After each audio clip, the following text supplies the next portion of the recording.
Is astrology harmful because it can lead someone to suspend their free will?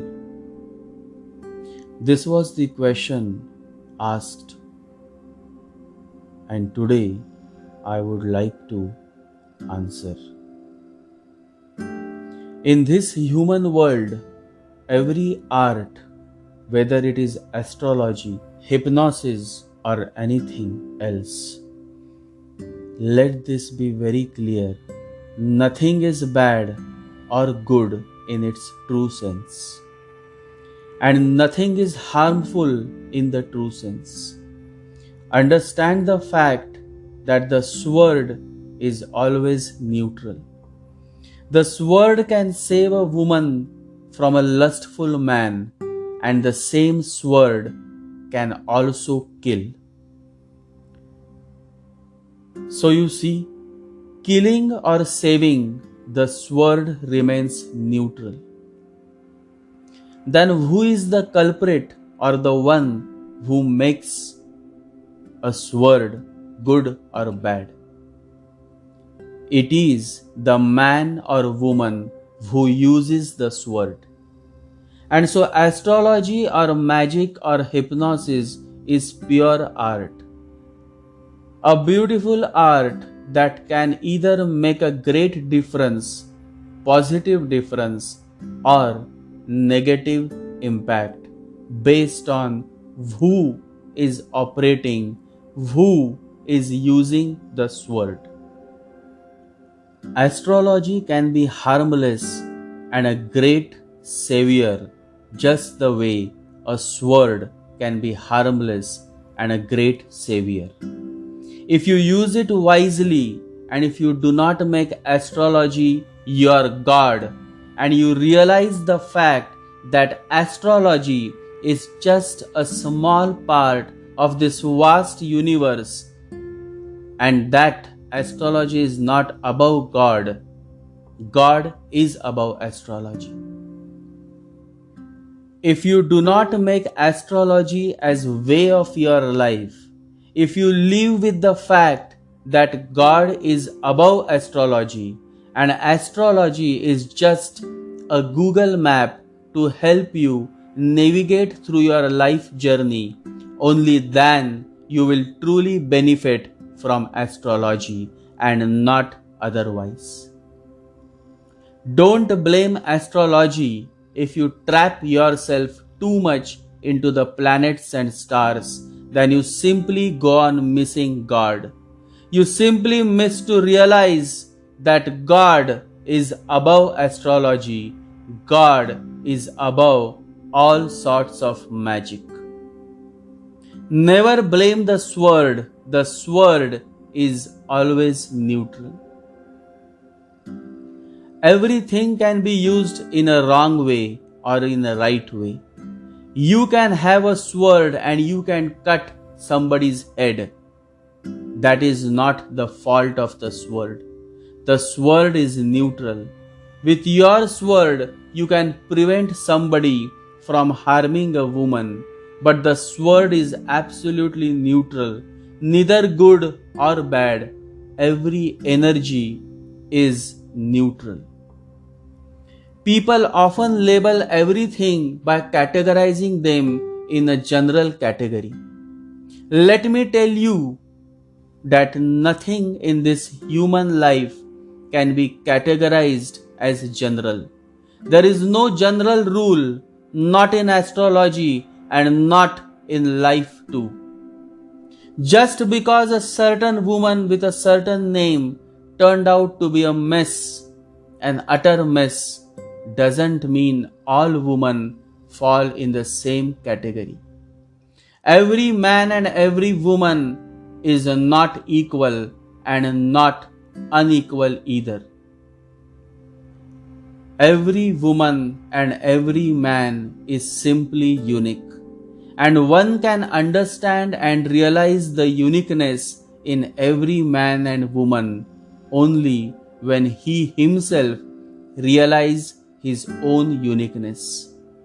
It is only when you yourself can judge your own horoscope that you can judge others. It is only when you can realize your own self that you can realize the self in others. It all begins with you. When you are feeling good, you feel the whole world is good. And when you are in utter misery, you feel the whole world is in misery. So you see, everything comes down to that one person, and that is you. Many people are afraid of the word black magic. They think that it is the only magic in this world. They are wrong. Magic is not just black, it can also be white. You see, magic is not bad. What is makes it bad or good, black or white, is the man who practices it. If he is negative, he will make use of magic for negative goals. If he is positive, he can use it for positive goals. Black magic is nothing more than when a man has accumulated thought energy without throwing out his negativity beforehand. And white magic is nothing more than when a man has attained too much thought energy and has based his total being on a positive attitude. That is the difference between black magic and white magic. Black magic means using your energy, wasting it in dominating others.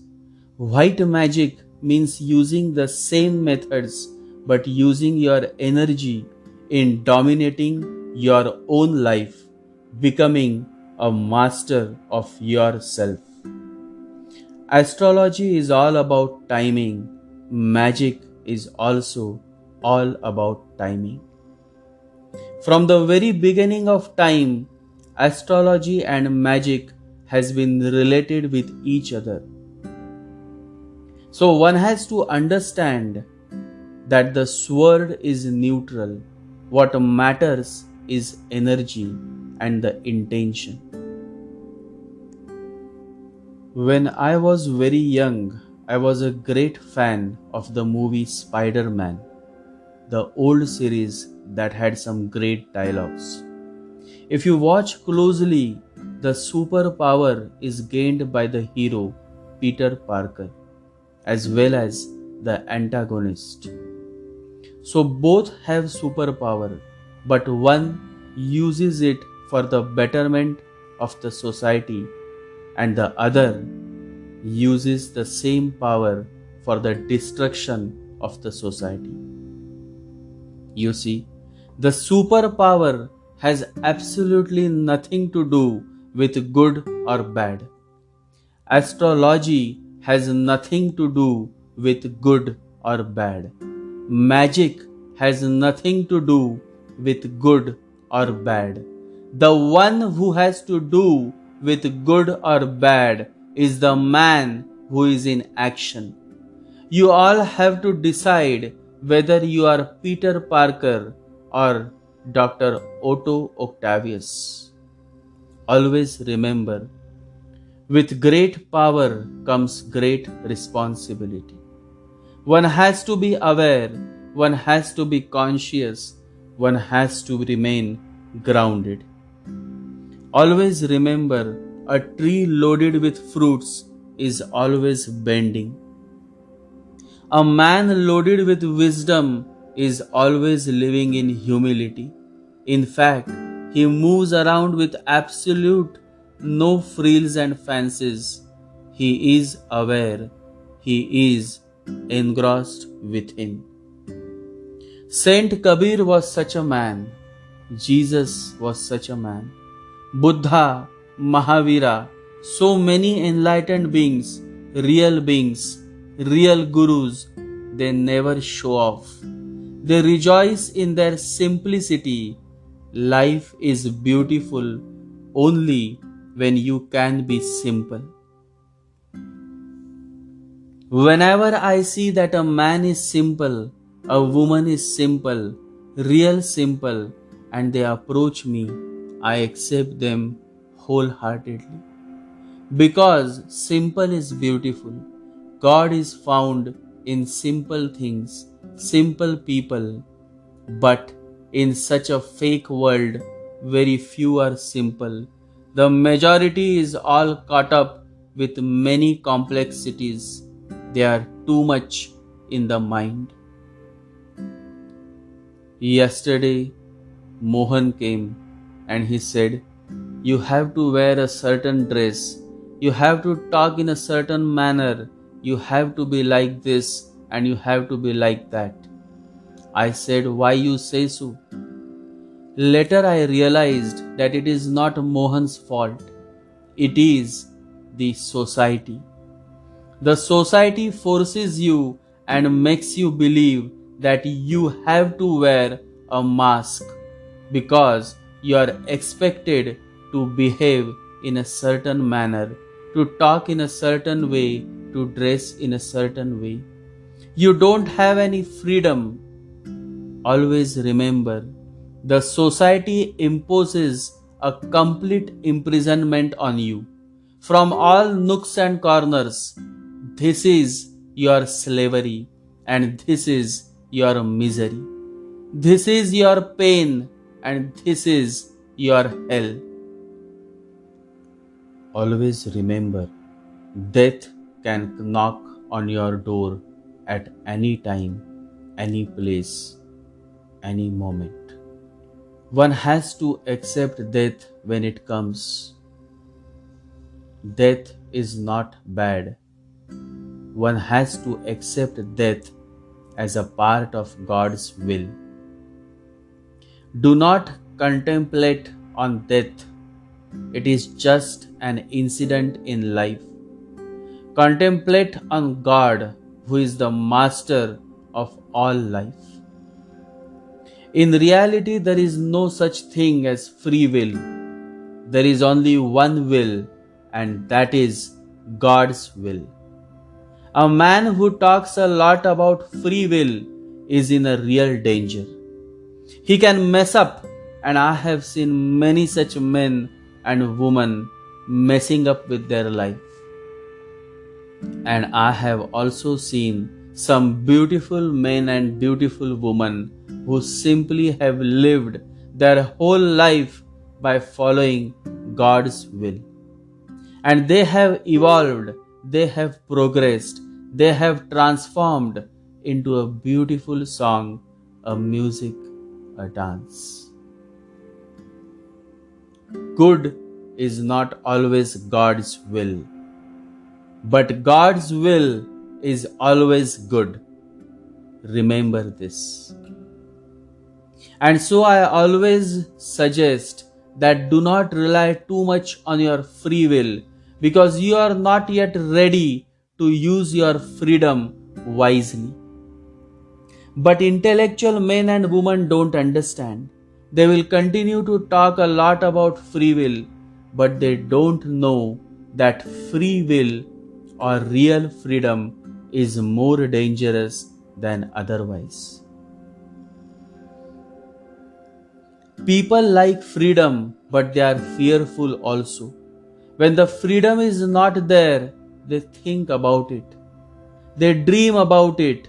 But when freedom comes, they become afraid because freedom brings with it many more things than they ever thought about. Freedom brings adventure, but insecurity also. I do not have free will because I simply follow God's will. And that is what I would love to see you all do in your real life. Because it is only when you accept and follow God's will that you all can truly evolve as individuals. The majority is behind free will. I am encouraging you all to simply give up to God's will and rise become individual and not a part of the crowd. Somebody asked, but why I am not able to live by God's will? What is stopping me? And the answer is your reluctance, your unwillingness to surrender. It is only when you surrender to God that you can truly live your life by God's will. Once we surrender our mind to God completely, He will take care of us in every way. Always remember, God's will is above all. People are talking about free will. I am talking about the beauty of God's will. And whosoever is with me, whosoever is following me, will understand the fact that nothing ever is possible without God's will. One of the founding fathers of the United States of America expresses the significance of God's will in the most beautiful way, that it should be written in gold. Benjamin Franklin, the founding father of the United States of America, quotes, "I have lived, sir, a long time, and the longer I live, the more convincing proofs I see of this truth, that God governs in the affairs of men.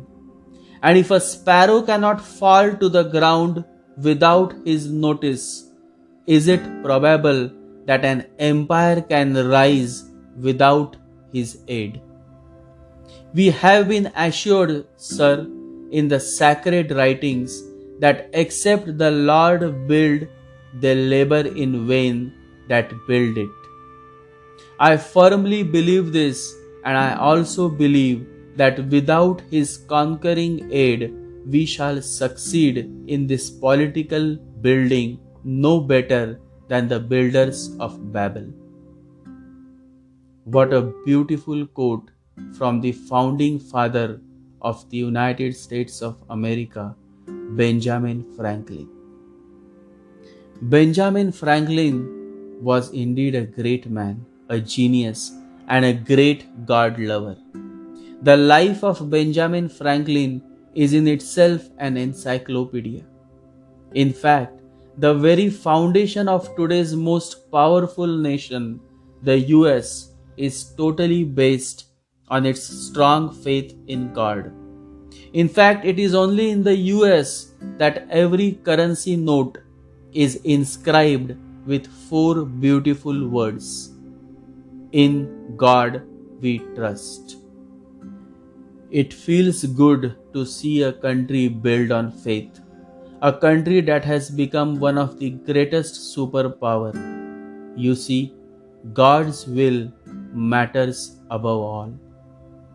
In fact, people talk a lot about freedom and being independent and practicing free will and so on, but in reality, we all are dependent on each other in some way or the other.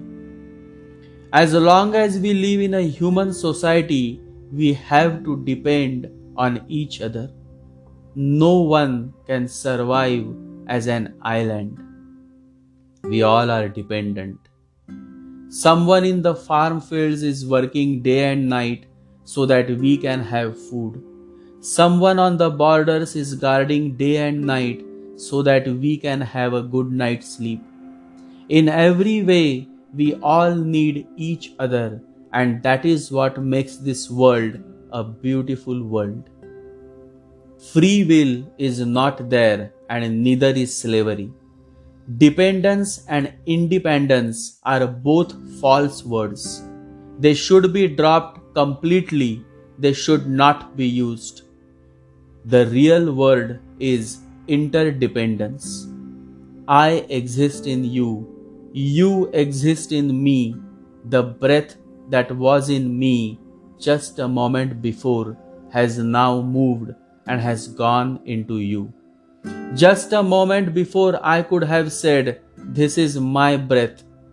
But where is it now? Somebody else's heart is beating through it. You feel the burden because you are still caught up in your free will. Jesus feels no burden.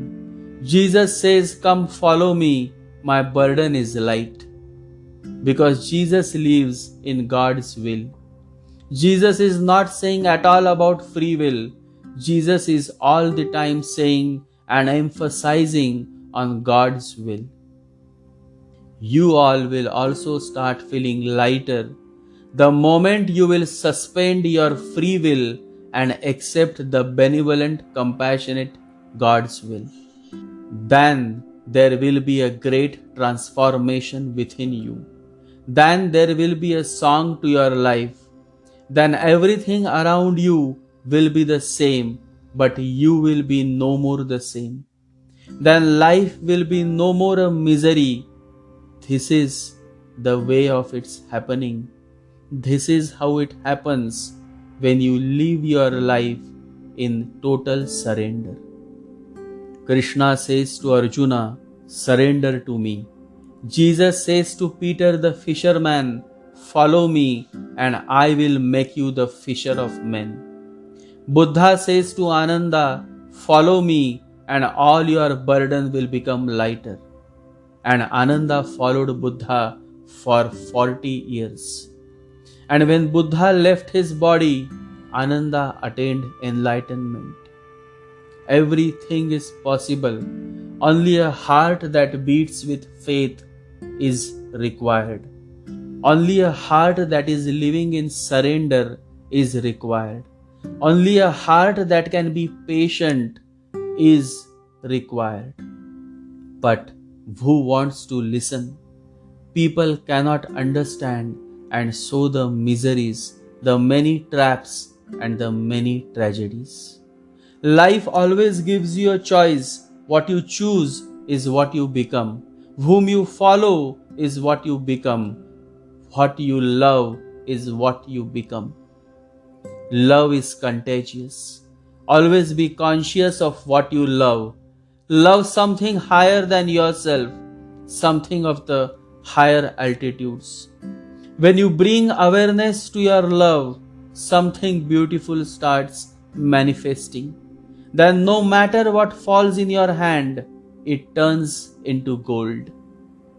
The power is within you, and it is called the power of faith, the power of possibility, the power of love.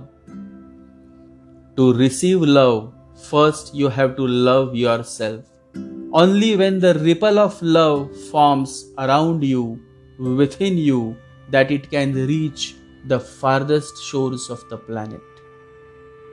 When there is love blossoming within you, then the fear of harm will never arise. Buddha never was fearful. Jesus was never fearful of any harm. Buddha spent his whole life in bringing awareness to people. But never did he talk about free will, but always talked about the immense significance of God's will. And so, come you all and meditate on God's name. Follow God's will. Never try to manipulate matters because God knows the best. You may not understand what God is doing now, but you will come to know when the time is right. God's will is always in your favor. A man whom God chooses, whom God loves, is always tested. He then has to go through the fire of sufferings, but in the end, he comes out shining just the way a piece of iron metal comes out shining when it goes through the fire. God is good all the time. And when you walk with such a beautiful feeling in your heart, tell me, will ever God let you fail? Never. Because God is good all the time. Meditate every day.